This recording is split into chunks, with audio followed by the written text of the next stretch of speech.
트럼프 후보가 주목받기 위해 마련한 기자회견은 도돌이표가 됐습니다. 해리스 후보와의 ABC 방송 주최 토론 합의 이외에는 트럼프의 트레이드마크인 과장, 오도, 거짓 주장으로 가득 채웠습니다. 기자들은 별로라고 받아들였습니다. 트럼프 후보는 카멜라 해리스 후보는 똑똑하지 않아서 김정은 등 자신을 좋아하는 사람을 상대하기에 모자라다고 혹평했습니다. 자신의 유세장 관중 숫자를 마틴 루터 킹 주니어의 I have a dream 연설장에 비유했습니다. 트럼프 후보로부터 기자회견을 안 한다고 비난받은 해리스 후보는 이달 안에 기자회견을 할 것이고 트럼프 후보가 제안한 추가 토론은 후보의 첫 번째 토론 참여 여부를 보면서 결정하겠다고 말했습니다. 팀 월즈 민주당 부통령 후보에 대한 지지 반대 의견들이 뉴스의 가치와 함께 여러 흥미거리도 줍니다. 그가 교사였을 때 학생 등 주변 사람이나 심지어 공화당의 한국의 사위라고 불리는 레리 오건 메릴랜드 전 주지사 등 대부분 사람들은 당을 가리지 않고 월즈 후보의 진정성을 믿으면서 칭찬합니다. 그러나 팀 월즈 부통령 후보를 가장 위험하게 보고 해리스 후보의 선택을 혹평한 사람은 월스트리트저널의 칼럼니스트 패기 누난입니다. 월즈 후보를 선택한 것은 해리스가 중도는 포용하지 않겠다는 전략이라고 비난했습니다. 블룸버그 뉴스가 취재한 결과 대부분의 경제 전문가들은 반 이상입니다. 9월에 연방준비제도의 전보 이자율 인하를 거부하는 것으로 나타났습니다. 0.25% 인하가 적당하다는 의견입니다. 파이낸셜 타임즈의 투자 전문 칼럼니스트는 최근 주식시장의 요동을 시장을 움직이는 아주 전문가들이 휴가를 간 사이 주니어 매니저와 알고리즘의 결과가 있기 때문에 모든 것을 던지지 말라고 충고합니다. 오히려 살 수 있으면 사라는 얘기도 합니다. 파리올림픽 200m 단거리 금메달에 얽힌 사실이 안타깝기도 하고 누구에겐가는 또 희열이기도 합니다. 여러분 안녕하십니까? 오늘의 미국 강예신입니다. 어제 이제 트럼프 전 대통령이 말하려고 해서 1시간 조금 넘게 기자회견을 했습니다. 그 기자회견이 트럼프 전 대통령으로서도 4월 달 이후에 처음이기 때문에 주목을 받았고 더군다나 이 기자회견은 기자들은 다 압니다. 요즘에 뭐 거의 3주일 동안 카멜라 해리스 또 그 이후에 며칠은 최근에 며칠은 팀 월즈 부통령 후보에게 쫙 가니까 트럼프 전 대통령으로서는 늘 그 뉴스 사이클을 가지고 있었는데 이걸 견딜 수가 없어서 그 스팟라이트를 가져가고 싶은 마음도 분명히 있었을 겁니다. 그리고 그동안 트럼프 전 대통령이 이 스팟라이트를 가지고 갔었던 것은 바이든 대통령의 전략이기도 했고 이 모든 것들이 지금 다 바뀌고 있다는 여러 가지를 시사를 하는데요. 일단은 트럼프 전 대통령이 역사적으로 그렇게 많은 주목을 받은 것 가장 중요한 이유는 논란의 여지가 있는 말들을 쏟아내기 때문이었습니다. 그러나 그러한 것들이 주목받았고 또 상대인 그동안의 상대는 바이든 대통령이죠. 아무런 일도 하지 않고 그냥 말하게 내버려 두고 어쩌다가 상대하고 했기 때문에 뉴스를 하는 사람들은 뉴스를 내보내야지 그 본인들의 일을 하는 겁니다. 그래서도 사실은 트럼프 쪽으로 많이 기울었었습니다. 그런데 그러다가 카멜라 해리스라는 사람이 나와서 바이든 대통령과는 전혀 다른 아웃고잉 행보, 물론 기자 공식적인 회견이나 인터뷰는 아직 하고 있지 않지만 그런 모습을 보이니까 트럼프 전 대통령이 이제 가려지고 말았습니다. 또 너무 오랫동안 그 사람만 취재를 했었던 이런 부분들도 있고요. 어제도 마찬가지였습니다. 지금 미국 세계대전 일어나기 직전이다. 그리고 또 해리스 부통령, 해리스 민주당 대선 후보를 지지하는 유대인은 머리 검사 받아야지 된다고, 뇌 검사 받아야지 된다고. 얼마 전에 뭐 한국의 청문회에서 있었던 그 발언 똑같이 이제 트럼프 전 대통령이 하고 있습니다. 어제도 수십 개의 질문을 받았고 해리스 부통령이 이렇게 대선 후보까지 되고 나서도 기자회견을 하지 않는 점을 굉장히 이제 질책을 많이 했고요. 제가 어제 있었던 것을 잠깐만 전해드리겠습니다. 그런데 트럼프 전 대통령은 전에는 트럼프 측에서도 그냥 트럼프는 트럼프가 되게 내버려둬 라고 얘기를 했었고 뭐 어제도 그런 모습이었습니다만 어제는 그래도 다른 때와 조금 다르기는 했습니다. 분위기 자체가 좀 쌈바하다고 할까요? 좀 아무튼 해피하지 않아 보이는 것이고 그리고 그냥 무조건 무섭고 뭐 이런 게 아니라 좀 뭔가가 어두운 게 진짜 어두움 같은 그런 느낌. 또 하나 이제 뭐 지적은 별로 안 하던데 제가 볼 때는 제가 잘못 봤는지도 모르겠습니다만은 왜냐하면 카메라 텔레비전마다 다르니까 머리나 얼굴 색깔에서 오렌지 빛깔이 많이 빠졌다. 일부러 바꾸는 것 같다는 느낌이 들었거든요. 헤어 컬러도 그렇고 얼굴에 화장을 진하게 하잖아요. 트럼프 그 후보가. 그런데 그 진하게 하는 화장에서 오렌지빛, 구릿빛을 많이 뺐습니다. 그리고 얼굴 그 자체가 뭐 여러분들도 느끼시는지는 모르겠지만 제가 보기에는 굉장히 헬스케졌거든요. 그 암살 미수 사건 이후에 그런 달라짐이 조금 있긴 하지만 많은 말은 거의 똑같았습니다. 한 뭐 30초 정도만 들려드리자면은 우선 한 기자가 물어봤습니다. 왜 오늘 이제 그 카멜라 해리스 팀은 애리조나에 살고 계시는 분들 안녕하세요. 애리조나에 이제 같이 선거 유세를 가는데 트럼프 후보가 몬태나주를 가잖아요. 격전지도 아니고 한 이제 그런 것에 대해서 왜 전과 달라졌다? 선거 캠페인이 활발하지 않다? 뭐 이런 얘기를 했었을 때의 답변인데 기자가 물어보는데 스뚝빛 질문이라고 먼저 얘기를 하고 말거든요. 트럼프 전 대통령이요. You're not taking this race seriously, particularly at a time where there is enthusiasm on the other 네, side. 기자들이 Why haven't you been campaigning? 이 기자는 전혀 개의치 않는 듯 그 트럼프 전 대통령이 본인에게 스투핏 퀘스천이라고 하거나 말거나 계속 얘기를 했고 오히려 그 뒤에서 다른 기자들이 저거 뭐지? 뭐 이런 식으로 약간의 그 소음이 들어갔을 겁니다. 결론 질문은 그거잖아요. 왜 이렇게 격전지 같은 데서도 선거 유세를 활발하게 하지 않느냐. 여기에 대한 답변은 트럼프 전 대통령이 제가 30% 50%까지는 기억이 나는데요. 내가 리딩하는데 여론조사 결과가 지금 전체적으로 다 내가 30% 50% 이기고 있기 때문에 나는 할 필요가 없다. 다른 곳에 가서 어떤 선거 유세를 하더라도 내가 그곳에서 다른 사람들을 도와주기 위해서 다른 공화당 무슨 후보들을 도와주기 위해서 그렇지 아니 이렇게 수십 퍼센트 리드하고 있는데 뭐 구태여 뭐 현장에 가서 선거 유세를 할 필요가 뭐가 있어? 이렇게 답변을 합니다. And I don't have to go there because I'm leading those states, as you know, by 35, 40, 50 points. I'm leading by record numbers.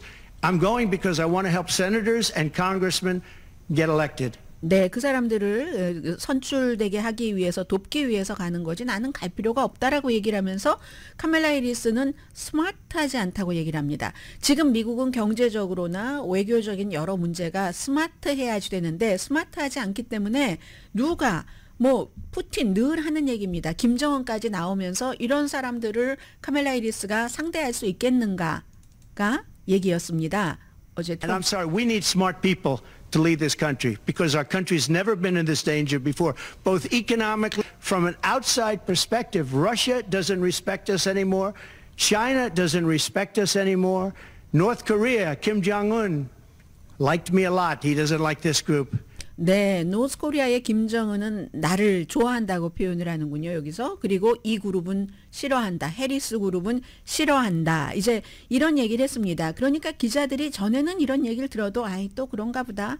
새로운 얘기를 뭘 할까? 하고 기다리고 있는데 어제도 보니까 뭐 트럼프 전 대통령이 뒤돌아서서 가기도 전에 벌써 다들 짐 챙겨서 그 해리스 쪽 취재하려고 가는 그런 모습을 봤거든요. 이게 다른 겁니다. 기본적으로 그 밖에도 많은 말을 했는데 바이든에게서 해리스가 대통령직을 빼앗았다. 그리고 내가 말이야 미시건주에서 그 전날 15,000명이 모였잖아요. 민주당 유세장에서. 나는 미시건에서 25,000명이 모인 군중연설을 했는데 그때 한 비슷한 숫자는 들어오질 못했다고 이렇게 얘기를 하는데 사실 이 트럼프 그 후보가 미시건주의 그 유세를 얘기하는 유세 장소가 그랜드 그랜피즈거든요. 12,000명 정원입니다. 미국에서 12,000명 정원인 그런 장소에 25,000명을 들여보냈겠습니까? 이제 이런 식으로 얘기를 하고, 그것보다도 오히려 저는 2021년도 1월 6일에 그 군중을 봐라, 그 의사당 폭동 사건 때 본인이 이제 의사당 바깥에서 얘기를 한 걸 얘기를 합니다. 그러면서 그건 I have a dream 사이즈였다. I have a dream. 마틴 루터 킹 그 주니어의 63년도에 그 사이즈에 정확하게 지금 추정되기로는 5분의 1입니다. 그날 많이 왔어도. 그런데 이제 이런 식으로 얘기를 하니까 이제는 더 이상 그 기자들이 별다른 흥미를 이 트럼프 후보에게 느끼지 못하는 것 같기도 하고요. 하나 달라진 것은 바이든 대통령은 그냥 트럼프 전 대통령이 당시에 센터에 있도록, 사이드에 있도록 그렇게 해서 스스로, 우리가 이런 얘기를 많이 했었잖아요. 트럼프의 적은 트럼프다. 스스로 이런 말 저런 말, 과격, 과장, 오도 이런 것을 하다가 보면은 스스로가 이제 자신의 발에 걸려서 넘어지고 만다. 뭐 이건 반대로 얘기하면 바이든 대통령은 그런 트럼프를 낚아채서 이게 이렇게 잘못됐어 하고 본인이 딱 올라갈 만한 그런 여러 가지 뭐 용기라든가 능력이라든가 자질이라든가 아니면 성향 자체가 거기에 맞지 않는다고 생각해서인지는 모르지만 어쨌든 트럼프를 그대로 내버려 뒀습니다. 그런데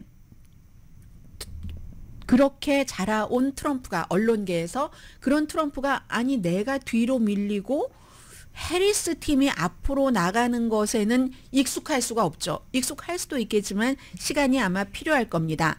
그리고 해리스 후보로서는요, 지금까지 3주일 동안 너무너무 여러분들께서 다 알고 계시는 그 같은 롤러코스터 같은 스토리 때문에 그 언론사의 허니문이 아직 끝나지 않았고 본인도 예상하지 못할 정도의 긍정적인 반응을 보여줬습니다. 그러니까 민주당의 전략이 뒤집힌 겁니다. 바이든 시대에 오케이 트럼프 앞에서 다 나가다가 뭐 주목받는 때도 있지만 실수도 하고 하게, 이게 아니라 해리스는 이 경쟁이, 이 대선이 나에 관한 것이 되기를 이제는 원하는 겁니다. 3주일 사이에 자신감이 생기는 거죠. 그래서 이제 어제도 이제 트럼프 전 대통령과 일단 한 번은 토론을 하기로 했고, 뭐 그다음에는 뭐 또 보면서 하지만 저는 이달 말이 가기 전에 기자회견 하겠습니다. 아마 기자회견을 한다는 게 민주당 전당대회 이후가 될 것이라고 저는 짐작을 합니다. 왜냐하면 전당대회 때 쫙 올라가고 그 올라간 그 분위기, 기자들도 사람입니다. 그 분위기를 따라서 직후에 기자회견까지 해서 마무리를 한다면 굉장한 시너지 효과를 낼 수 있기 때문에 아마 전보다는 저는 후가 될 것이라고 생각을 하는데, 아무튼 이달이 가기 전에 기자회견을 한다고 하고 전당대회는 22일에 끝납니다. 사실은 트럼프의 그 선거 캠프에서도 전략에 집중을 해라, 이렇게 충고하는 사람들도 있다고 하는데, 아직은 이제 그 트럼프가 그런 것에 대해서 받아들이기에 익숙하지 않은 그런 면이 있고, 다만 정말로 어제 그 워싱턴 포스트 일면 그 보도처럼 저렇게 많은 관중을 모을 줄을 상상을 하지 못한 거죠. 바이든 시대의 트럼프는 그런 거죠. 그리고 변덕스러운 케이블 텔레비전들은 정말로 트럼프가 말하고 싹 들어가는데 금방 짐 싸서 이건 이제 해리스가 있는 미시건 그쪽으로 가고 이제 미리 오늘처럼 애리조나 쪽으로 와서 대기하고 있나, 별거 없었네 오늘, 뭐 이런 식으로 하고 가는 그런 그 이제 다시 한번 민주당 쪽으로 포커스를 돌리는 시간이었습니다. 하나 어제 새로운 게 있었다면은 트럼프 전 대통령이 3가지 안을 갖고 나왔습니다. 원래는 한번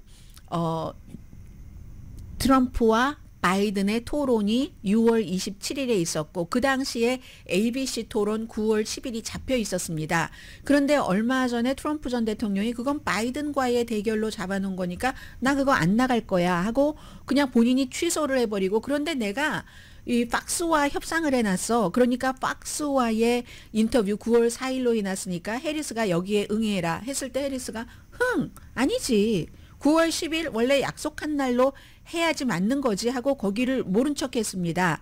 그랬더니 어제는 본인이 9월 그 10일 ABC 방송권 나가겠다고 하고 그리고는 나머지 팍스와 또 하나가 어디죠? MBC 것은 MBC는 9월 25일, 팍스는 9월 4일. 이건 이제 해리스에게 결정을 하도록 남겨뒀고 해리스는 내가 9월 10일 날 한다 했으니까 9월 10일 날은 이제 지금으로 봐서는 거의 하는 것처럼 보입니다. 그리고 팍스는 안 한다고 얘기를 해요. 그러나 또 다른 토론은 트럼프 뭐 9월 10일 날 하자고 하고 참여할지 안 할지도 모르고 그 참여 여부에 따라서 결정하겠다. 이 말은 아마 이런 얘기일 겁니다.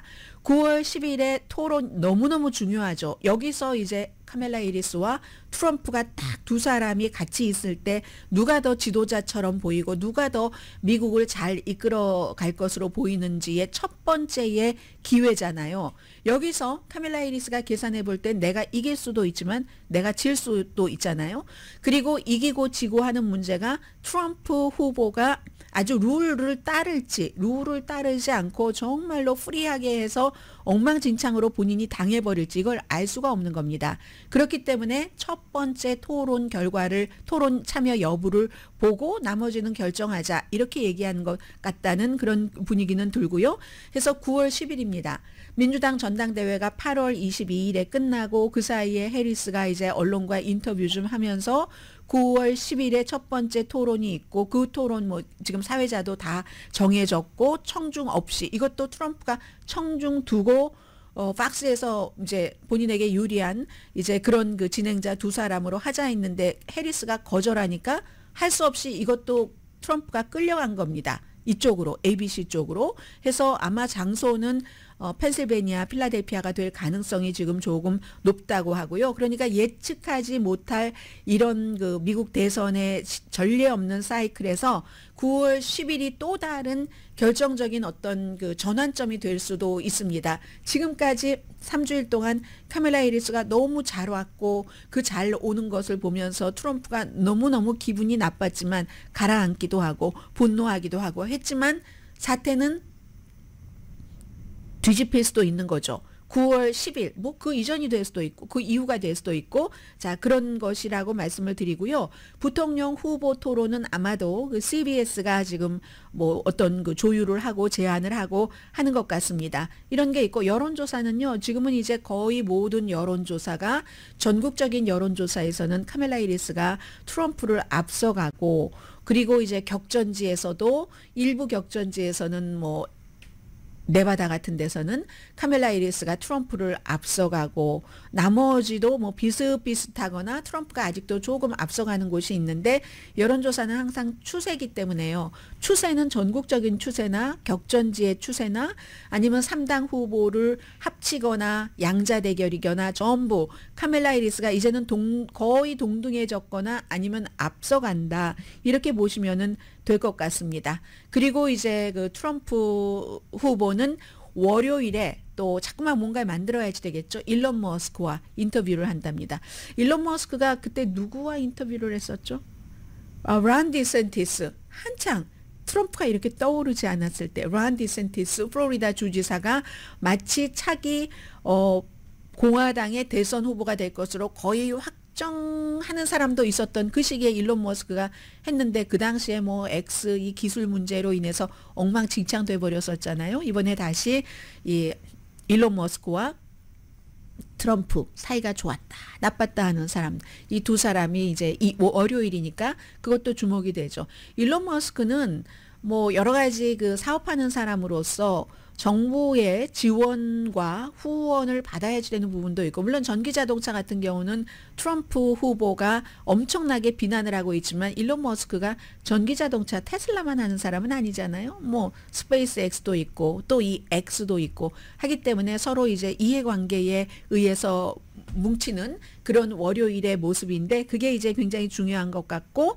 해리스는 이스라엘의 무기 엠바고는 안 한다 이런 그 얘기를 했는데 어쨌든 지금의 이 카멜라 해리스의 떠오르는 것은 사실은 이게 어떤 운동 뭐 움직임, 무브먼트, 웨이브라고 하면은 그 웨이브 자체는 쭉 그 뉴스를 해온 제가 볼 때는 카멜라 해리스가 이런 그 무브먼트, 웨이브를 만드는 게 아니라 그 무브먼트, 웨이브에 어떤 형태로든 만들어진 웨이브, 무브먼트, 바이 바이든이 됐건 바이 트럼프가 됐던 그런 무브먼트에 카멜라 해리스가 이렇게 올라탄 것 같습니다. 올라탔는데 그것조차도 그러한 것들도 운이고 뭐 운이고 실력이라 이건 실력이라고 말하긴 뭐하지만 아무튼 운은 지금까지 무척 카멜라 해리스가 좋은 편입니다.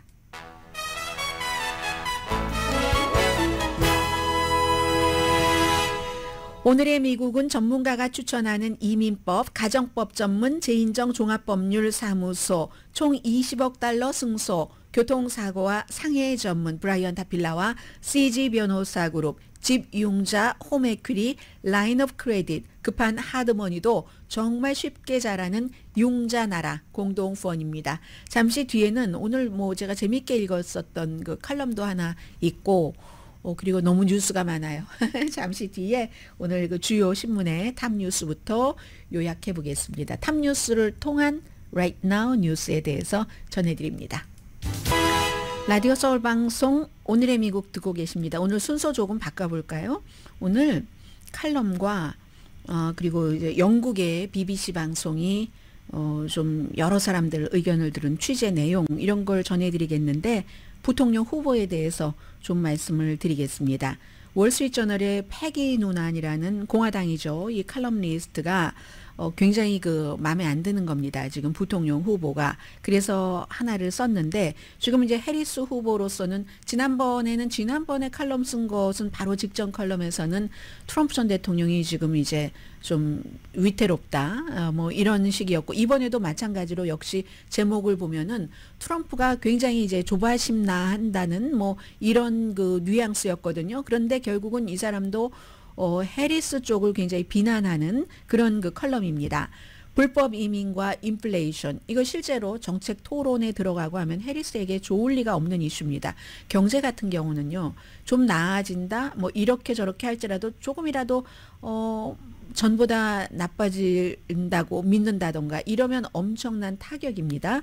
트럼프에게는 엄청난 이 플러스가 되는 거고요. 그런데 부통령 후보를 선택을 했는데 온건한 사람들을 좀 제치고 뭐 애리조나 상원 의원이나 정책에 있어서 펜실베니아의 뭐 샤피로 주지사나 이런 사람들을 제치고 팀 월즈라는 미네소타의 말은 아주 보드랍게 하지만 굉장히 정책이 진보적인 주지사를 선택했다는 것은 이 주지사는요 12년 동안 연방 하원 의원으로 있을 때는 정말 온건했습니다. 그래서 온건한 뭐 자유주의자 뭐 비슷하게 이렇게 됐는데 주지사로 일을 하는 지금 재선 들어와서 임기 뭐 그다지 오래되진 않았지만 이런 5년 넘게 보면은 굉장히 진보적인 뭐 말하자면 좌파라고도 말할 수 있는 이제 그런 정도거든요. 그리고 기회가 있을 때 말씀드릴게요.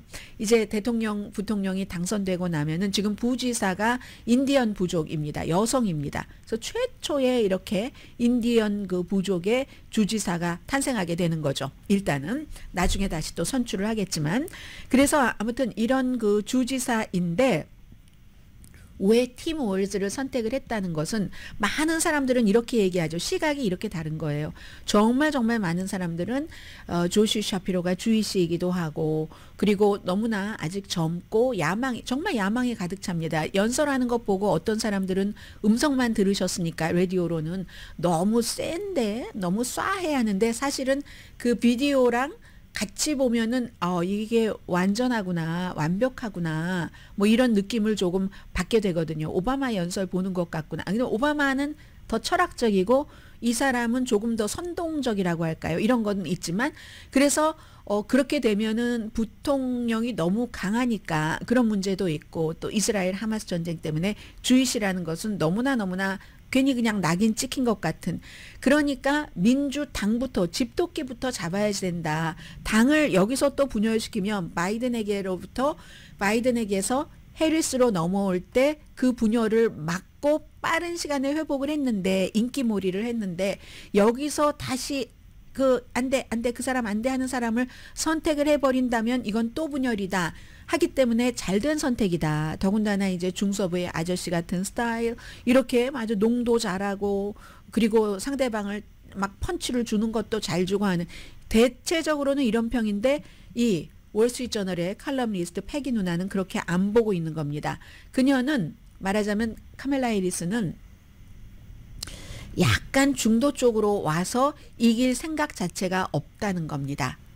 반대로 좌파의 투표율을 높인다. 그럼 여기서 좌파라고 얘기하는 것은 우파에서 좌파라고 얘기하면 젊고 소수인종들, 그 사람들 중에는 과거에 투표한 적이 한 번도 없는 사람들, 이게 이제 우파와 차이잖아요. 공화당이 투표율이 높으니까 그런 사람들의 투표율을 높여서 이길 생각이구나. 그 패기 누나는 그렇게 해석을 했습니다. 말하자면 더 파일을 늘려가서 광범위하게 접근하겠다는 게 아니라 우리 편의 깊이를 아주 깊이까지 가서 놓치는 게 없이 하겠다는 게 팀 월즈를 선택한 의미라고 얘기를 합니다. 그렇기 때문에 그렇게 될 때 미국의 미래는 좌익이다.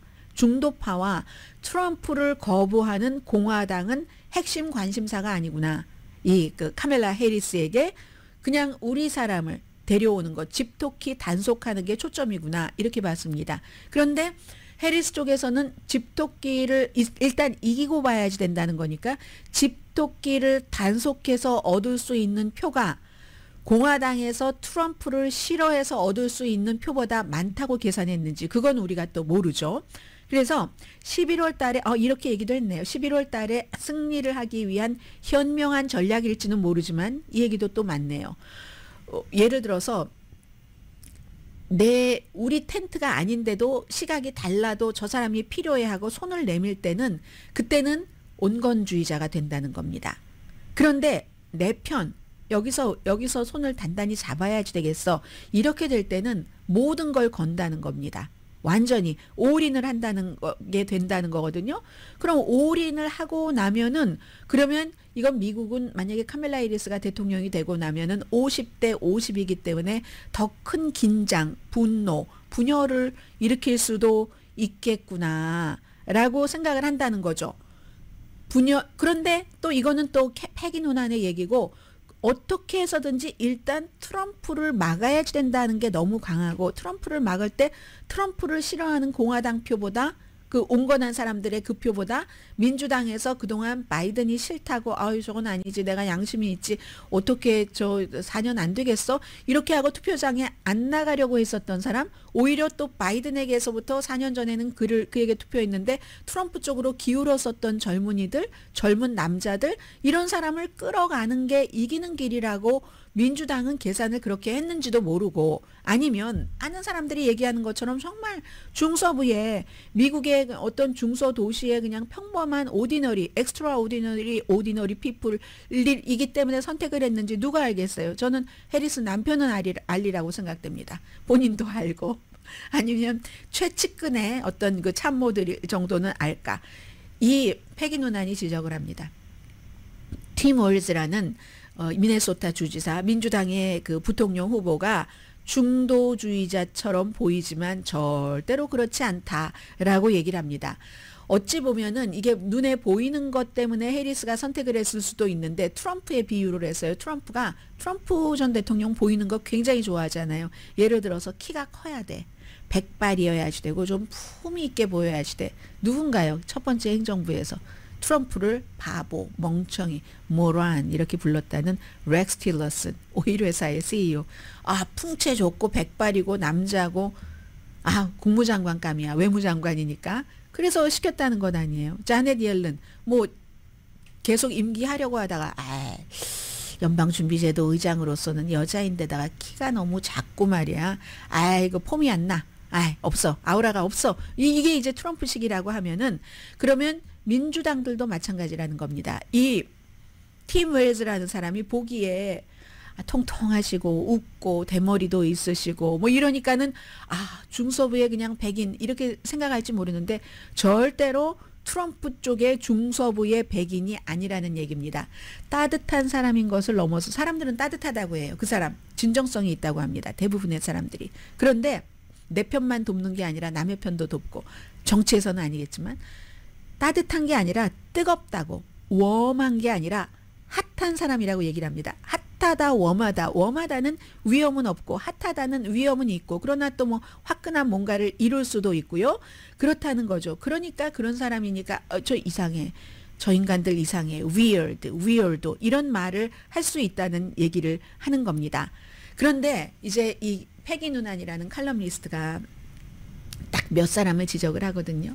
이제 해리스의 부통령 선택이 너무 잘못됐다라는 걸 지적을 하면서 존 F 케네디가 린든 B 존슨을 좋아하지 않았다. 특히 존 F 케네디의 와이프는 끝까지 린든 B 존슨, 그 제클린 케네디는 믿지 않고 엄청 싫어했다고 하잖아요. 그 사람 좋아하지 않았지만 보스턴이잖아요. 존 F 케네디가 여러 가지가 있었죠. 그 당시에 종교도 있었고 본인이 로열 패밀리인 것도 있었고 그러니까는 보스턴이니까 휴스턴이 필요했다. 텍사스, 예, 린든 B 존슨이 거기에 이제 라이브러리도 있고 하잖아요. 그래서 선택을 했었던 거고 또 누굴 얘기를 들었네. 로널드 레이건, H.W. 부시, 아버지 부시를 선택했는데 그때는 레이건이 이미 나이가 너무 많고 너무 피곤했기 때문에 그렇다. 그리고 패기 누난이 레이건의 그 스피치라이터, 연설문 작성자입니다. 이 칼럼니스트가 너무 피곤해서 그를 선택을 한 거다. 피곤해서 일을 열심히 할 사람. 왜냐하면 예비선거에서 이 아버지 부시가 2등을 했거든요. 그리고 또 온건파였기 때문에 선택을 한 거고 그러다가 서로를 얼마나 소중하게 여겼는지 모른다. 그게 바로 이제 이게 대통령과 부통령의 아주 좋은 국가를 위해서 좋은 조합이라고 얘기를 합니다.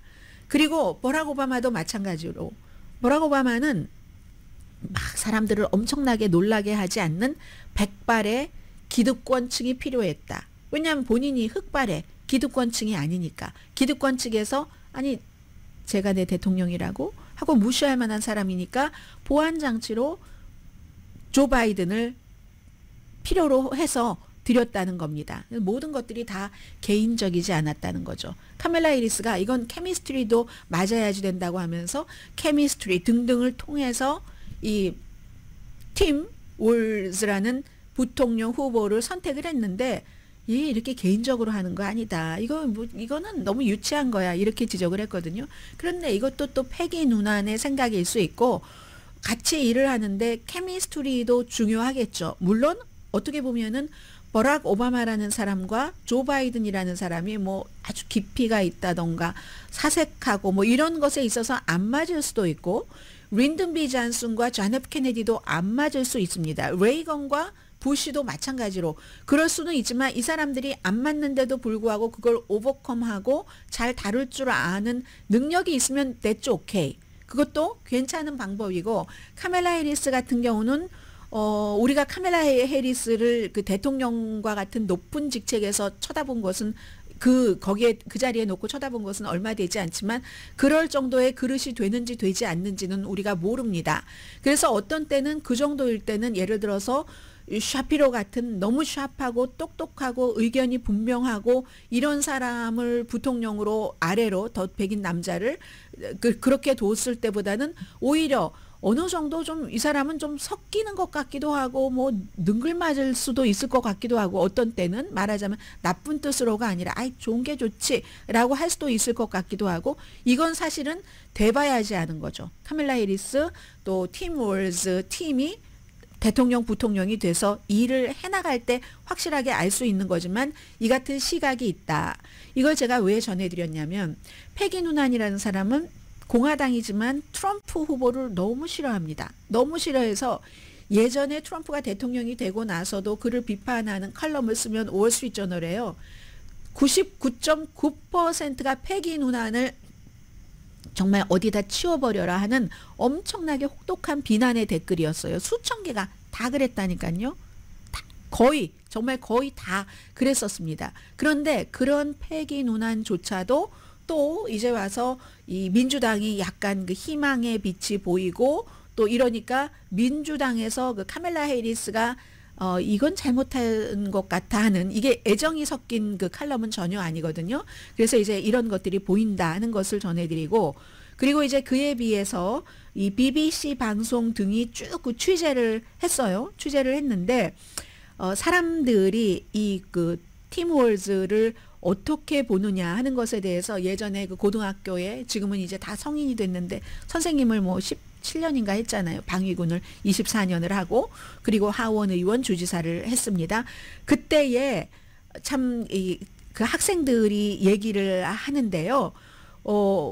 뭐라고 얘기를 하냐면 정말 저 선생님처럼 맨케이 토든가요? 그 고등학교에서 이렇게 하는데 정말 저렇게 좋은 선생님일 수가 없다. 그리고 이제 특히 그 고등학교 하이스쿨에 풋볼 코치를 했으니까 그 당시에 오픈리 게이 선수가 있었어요. 선수가 선생님한테 가서 너무너무 괴롭힘을 당한다 했더니 선생님이 점심시간 같은 때 수업 시간에는 선생님들이 있으니까 점심시간 같은 때 그 학생들을 그런 학생을 안전하게 하기 위해서 점심시간에 슈퍼바이저 그래서 그 런치타임 슈퍼바이저 역할을 했었던 겁니다. 그런 것들이 있었고 정말로 그 선생님 때문에 내가 생명이 위험하지 않고 그렇게 학교를 다닐 수 있었다. 뭐 이런 얘기도 하고요. 아무튼 많은 사람들이 같이 일을 해봤었던 사람들은 에너지가 너무 많대요. 아침에 출근할 때나 퇴근할 때나 그 에너지 레벨이 똑같다. 뭐 이런 얘기들. 뭐 좋다는 거의가 다 좋다고 얘기를 하거든요. 심지어는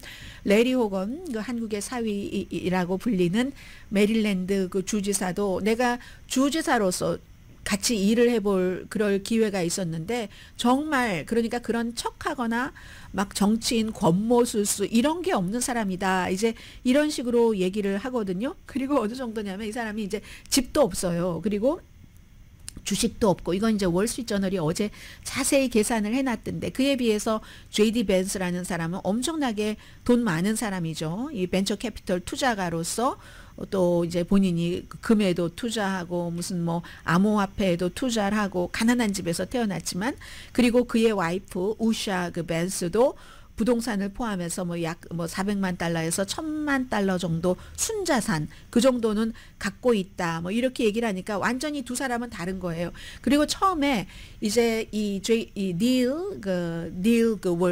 팀 월즈 미네소타 주지사가 되기 전에 연방 하원 의원이 돼서 오리엔테이션 가서 여러 가지 얘기를 하는데 좀 뭔가 베네핏이 깎이고 뭐 월급이 좀 깎이고 뭐 이런 얘기를 들었대요. 그랬더니 옆에 스텝이라고 하던가요. 보좌관한테 딱 얘기를 했답니다. 아니 이거 뭔 말하는 거지. 내가 평생 가장 많이 벌었었던 때보다 4배가 많은데 연방 하원 의원의 연봉 그런 식으로 또 어떤 사람은 그 나이에 돈이 그렇게 없고 직함간 없으면 능력이 없는 사람이야 이렇게 얘기하시는 분들도 계시던데 남의 사정을 그렇게 함부로 얘기하는 거 아닙니다. 잠시 뒤에 뵙겠습니다. 자, 오늘 그 블룸버그 뉴스가 전문가들에게 쭉 물어봤습니다. 물어봤더니 전문가들이 9월 달에 9월 중순이죠.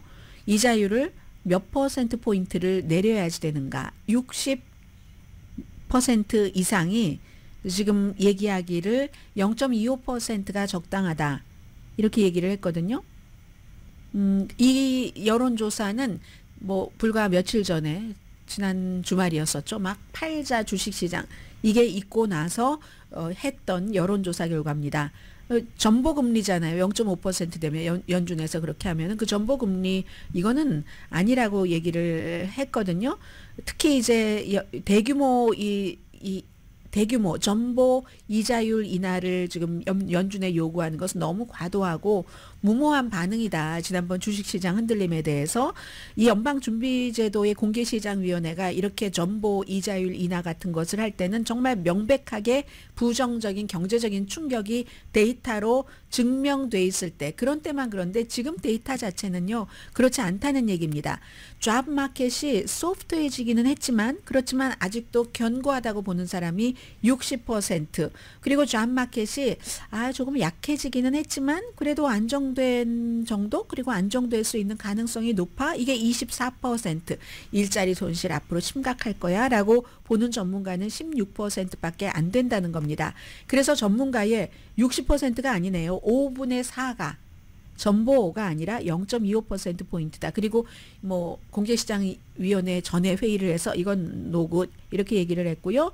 69%는 연착륙할 것이다. 미국 경제는 이런 얘기를 했습니다. 자, 그리고 또 하나는 이건 짧게 전해드려야지 되겠네요. 파이낸셜 타임즈의 스튜어트 컬크라는 칼럼니스트가 아주 이분은 재밌게 칼럼을 쓰시는데 그 재밌는 내용은 빼고 지금 시간이 없으니까 우선 결론만 말씀드리자면 자산관리 컨설팅도 20년 이상 하신 분이거든요. 이번에 투자가들이 시장 붕괴에서 배울 수 있는 것은 투자하지 않으신 분들이라고 뭐 이런 뉴스 스토리에서 뭐 배우거나 느낌이 없다는 건 아니잖아요. 이게 본인은 어디 비치에 가서 이렇게 있는데 하루에 12%가 내려갔었을 때도 떠나지 않았었다. 공포지수가 42포인트나 급등했으면 이건 팬데믹 때 가장 높이 올라갔었던 그 수치의 2배, 움직임의 2배인데 7월 달에는 보통 주식시장이 좋고 8월은 뭐 별로죠. 왜냐하면 주식시장에서 막 큰 시장을 움직이는 큰 손들이 어디로 뭐 바하마로 어디로 듣도 보지도 못한 나라로 가서 다 휴식하는 시절입니다. 그러니까 아주 시니어 매니저들이 떠난 자리를 누가 채우겠어요. 주니어 매니저들이 채우고 펀드 매니저가 책임을 지고 그러면은 이게 이제 알고리즘과 단기 옵션 거래 같은 거 이런 것들이 막 일어나는데 알고리즘 같은 것들은 어떤 때 갑자기 이제 확 막 자동으로 막 파는 거예요. 사람이 하는 것도 아니고 자동으로 막 금과 은 막 이런 거를 구분하고 하는 100분의 1초 사이에 수십억 달러가 왔다 갔다 하는 이것도 이번에 있었다는 얘기도 되고요. 그리고 이제 옵션 가격이 본질적으로 막 널뛰기를 하는데 그래서 트레이더에게 인기가 있는 거죠. 하이 리스크, 하이 리턴. 그 일주일이나 뭐 하루 단기 옵션은 더욱더 그렇죠. 그래서 이번에 시니어 매니저들이 없는 사이에 일어났던 시장에서의 이런 분위기가 있고 예를 들어서 엔비디아나 다른 그 주식값이 많이 내려갔던 이런 것들은 내려가면 또 뭔가 또 변명도 있고 뭐도 있고 과대평가야 뭐야 있기는 있지만 어쨌든 시간이 조금 걸릴 수는 있지만 대체적으로는 이렇게 갑자기 이유 없이 규명하기 어렵게 내려간 것들은 정상화가 되는 경우가 많다라고 얘기를 합니다. 아무런 이유 없이 하락하는 경우도 있고 그래서 많은 사람들은 이럴 경우는 기회다 해서 막 빨리 사야지 된다고 생각을 하고 살 수 없다면 적어도 많이 올라갔던 것이 하루 이틀 사이에 큰 합리적인 이유가 없이 내려갔을 때는 무슨 일이 있어도 팔지 마세요. 이분은 무슨 일이 있어도 팔지 마세요. 그게 굉장히 중요하다고 얘기를 하고 있거든요. 그리고 라디오 서울 방송 오늘의 미국 듣고 계십니다. 야, 뭐 젊은 층에서는 이 정도라는 것 나이 드신 분들 관심이 없으시더라도 며칠째입니까? 지금 테일러 스위프트 콘서트가 오스트리아에서 취소가 된 것이 아이시스 지금 계속 취재를 하고 있잖아요. 수사를 하고 있잖아요. 테러 위협으로. 뉴욕타임스 일면이에요. 비엔나에서 정말 젊은이들이 막 울고 아니 어떤 사람은 보스턴에서 그러니까 우리 케이팝 스타들 보러 오는 것과 마찬가지입니다. 보스턴에서 오스트리아 비엔나까지 갔는데 이게 그렇게 됐어도 또 막 길에서 젊은이들이에요. 전부 거의 뭐 10대로 보이는데 젊은이들이 그래도 뭐 뭔가를 한다고 하는 거. 워싱턴 포스트도 가슴 아프게 하면서 사랑해요. 테일러 스위프트. 어떤 그 10대는 14살 생일 축하 파티를 그 테일러 스위프트의 그 콘서트에서 하려고 했는데 이렇게 됐다. 모든 뭐 완전히 뉴욕 타임스는 아니 뉴욕 포스트는 틴들에게는 이건 폭탄이다 라고 얘기를 했고 전부 모든 신문이 일면에 이 내용을 실었습니다. 그리고 뭐 뒤에 뭐 카멜라 해리스의 실루엣이 보인 것을 뭔가 어디 소셜미디어에 올렸다 하는 건데 그건 카멜라 해리스가 아니라요. 백댄서가 아니라 백싱어였다고 얘기는 아무튼 하더군요. 그리고는 애틀란타 저널 컨스티튜션은 월스트리트의 바운스. 이게 애틀란타 저널 컨스티튜션이 은근히 전국적인 신문이에요. 이런 월스트리트에 다시 돌아온 것 아주 샤프하게 랠리가 된 것을 지적을 했고 월스트리트 저널은 어제 제가 말씀드렸던 모기지 이자율이 내려가는 것 그리고 제가 오늘 제일 인상 깊게 봤던 건 잠시 뒤에 말씀을 드리자면요. 오늘의 미국은 전문가가 추천하는 이민법 가정법 전문 제인정 종합법률사무소 총 20억 달러 승소 교통사고와 상해 전문 브라이언 다필라와 CG 변호사 그룹 집융자 홈에퀴리 라인업 크레딧 급한 하드머니도 정말 쉽게 잘하는 융자 나라 공동폰이었습니다. 10시에 브라보 마이 라이프 방송됩니다. 오늘 워싱턴 포스트예요. 워싱턴 포스트에 어떻게 나왔냐면 워싱턴 포스트가 정치 중심 신문이잖아요. 바닥에서 그냥 딱 우는 것 같은 그런 선수, 미국의 스프린터, 그 단거리 육상 선수 노아 라이스입니다. 일요일에 너무 잘했기 때문에 100m에서 야 정말 스릴 넘치는 그 경기 골드를 보고는 이번에 200m도 또 골드 받겠구나 했는데 웬일입니까? 땅바닥에 확 주저앉았어요. 숨을 헐떡였고 휠체어를 타고 트랙을 떠났습니다.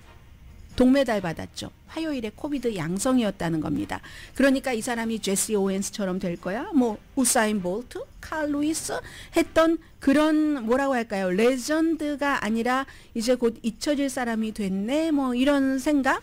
그렇긴 하지만 본인은 아주 최선을 다해서 자랑스럽다고 하고요. 근데 제가 웃었던 것은 보츠와나의 레칠레 테베고라는 선수가 금메달을 받았거든요. 이 나라에 처음 주고 최초의 아프리칸 원주민이 이렇게 금메달을 받은 일도 있었습니다. 올림픽에서. 강혜신이었습니다. 200m에서요.